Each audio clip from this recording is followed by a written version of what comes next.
আজিৰ ভিডিঅ'টো হৈছে অটোবায়োগ্ৰাফিজ অফ দ্য ফেমাছ পাৰ্চনেলিটিজ অৰ্থাৎ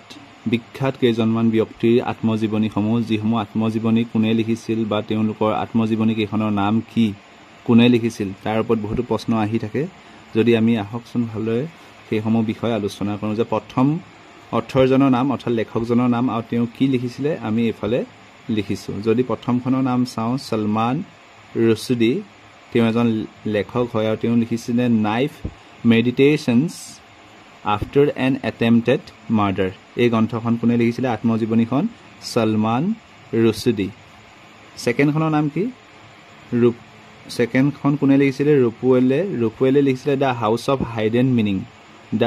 হাইডেন মিনিং আত্মজীৱনীখন কোনে লিখিছিল বুলি ক'লে আমি লিখিব লাগিব RUPAUL এইজন লেখকৰ নাম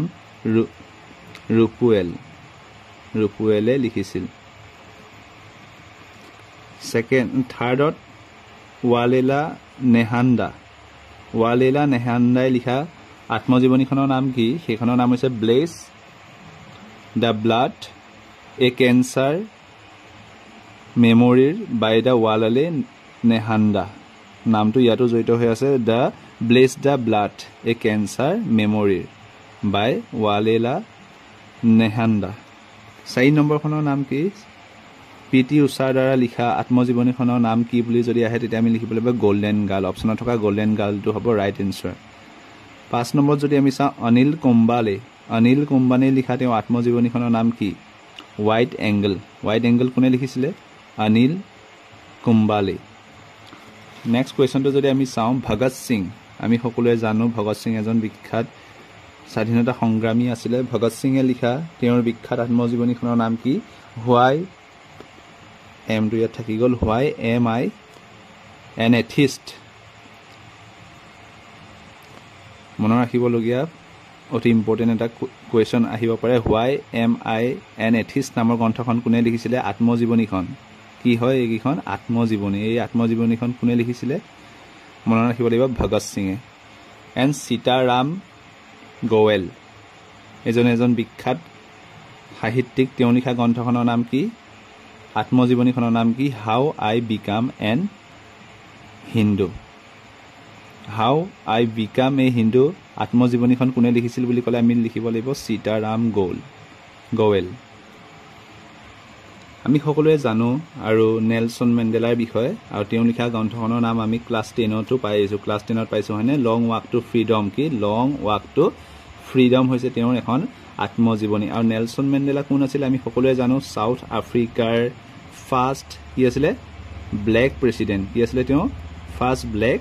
প্ৰেছিডেণ্ট আছিলে অৰ্থাৎ দক্ষিণ আফ্ৰিকাৰ প্ৰথমজন তেওঁ কি আছিলে ব্লেক প্ৰেছিডেণ্ট আৰু আমি সকলোৱে জানো যে সাউথ আফ্ৰিকাত দুটা কি আছিলে নেশ্যনেল এন্থেম আছিলে কেইটা দুটা নেশ্যনেল এন্থেম আছিলে সেইকেইটা মনত ৰখাটো বহুত ইম্পৰ্টেণ্ট নেক্সট আমি চাওঁ যুৱৰাজ সিং আমি জানো যুৱৰাজ সিঙৰ বিষয়ে তেওঁ কোন হয় এজন প্লেয়াৰ যুৱৰাজ সিঙে লিখা তেওঁ আত্মজীৱনীখনৰ নাম কি the taste of my life নামৰ আত্মজীৱনীখন কোনে লিখিছে বুলি ক'লে আমি ক'ব লাগিব যুৱৰাজ সিঙে লিখিছিলে তাৰপিছত এন ফ্ৰাংকৰ কথা আমি সকলোৱে জানো তেওঁৰ বিষয়ে আমি ক্লাছ 8-9ত পাই আহিছোঁ হয়নে এন ফ্ৰাংক আৰু এন ফ্ৰাংকৰ যিখন আত্মজীৱনী The Diary of a Young Girl ঠিক আছে নেক্সট কুৱেশ্যনটো আমি চাওঁ যে কপিল দেৱ আমি জানো কপিল দেৱৰ দিনত কোন চনত বাৰু ভাৰতে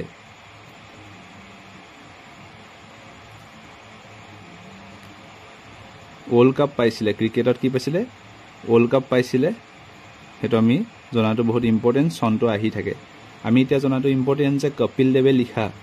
তেওঁৰ আত্মজীৱনীখনৰ নাম কি ষ্ট্ৰেইট ফ্ৰম দ্য হাৰ্ট নামৰ আত্মজীৱনীখন কোনে লিখিছিলে আত্মজীৱনীখন লিখিছিলে কপিল দেৱে ঠিক আছে নেক্সট আমি চাওঁ মেৰী কম কি খেলৰ সৈতে জড়িত আমি সকলোৱে জানো তেওঁ এগৰাকী বক্সাৰ হয় তেওঁ বাৰু কোনখন ৰাজ্যৰ হয় এইটো কমেণ্ট বক্সত জনাব তেওঁ কোনখন ৰাজ্যৰ হয় মেৰী কম আনব্ৰেকেবল হয়নে আনব্ৰেকেবল কি হয় তেওঁৰ এখন আত্মজীৱনী মেৰী কমে লিখা তেওঁৰ আত্মজীৱনীখনৰ নাম কি আনব্ৰেকেবল মহম্মদ আলী তেওঁৰ বিষয়েও জানো মহম্মদ আলী কোন হয় the greatest my one story এখন কি হয় তেওঁৰ দ্বাৰা ৰচিত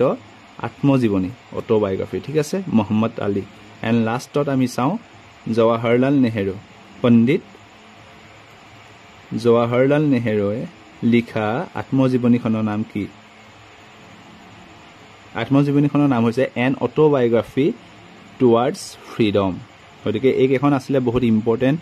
আত্মজীৱনী যি আত্মজীৱনী কেইখন পৰীক্ষাত আহি থাকে ইয়াৰে পৰা যিকোনো হয়তো কমন আহিব পাৰে যে কপিল দেৱে লিখা আত্মজীৱনীখনৰ নাম কি অপশ্যনত দিয়া থাকিলে তেতিয়া আমি লিখিব পাৰিব লাগিব ষ্ট্ৰেইট ফ্ৰম দ্য হাৰ্টটো তেতিয়া আমি কি কৰিব লাগিব ৰাউণ্ড কৰিব লাগিব আৰু পৰীক্ষাত আটাইতকৈ ইম্পৰ্টেণ্ট যে কি আমি কামবিলাক যদি বহুত উৎপাতত কৰোঁ বা স্পীডত যদি আমি কৰোঁ তেতিয়া কি হ'ব পাৰে এনেকৈ দিয়া অপশ্যনত আমি বিটোৰ ঠাইত হয়তো চি দি দিওঁ আৰু চি থাকিলে কেতিয়াবা হয়তো ডি দিয়া হয় আৰু তেতিয়া কি হয় উত্তৰটো আমাৰ কেনচেল হৈ যায় গতিকে এনেকুৱা অসাৱধানতা যাতে নহয় আমি লাহে লাহে এই গোলসমূহ দিওঁ তাৰ প্ৰতিও লক্ষ্য ৰাখিব লাগে গতিকে ভিডিঅ'টো আজিলৈ ইমানেই আছিলে যে আত্মজীৱনীসমূহ বহুত ইম্পৰ্টেণ্ট হয় অটোবায়োগ্ৰাফি ঠিক আছে যিসমূহ SSC হওক SSC GD হওক ADRE বা আসাম পুলিচ বা SI পৰীক্ষাসমূহত আহি থকা দেখিবলৈ পোৱা যায়